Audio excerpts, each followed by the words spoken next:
செம்முகப் பூங்குயில் இலங்கையில் மட்டுமே காணப்படும் சிறப்பான பறவை இனங்களில் ஒன்றாகும்.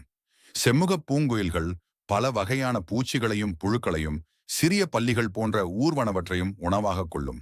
சில வேளைகளில் இவை சிறு பழங்களை உணவாக கொள்வதாக கூறப்பட்டாலும் அது உறுதியாக அறியப்படவில்லை.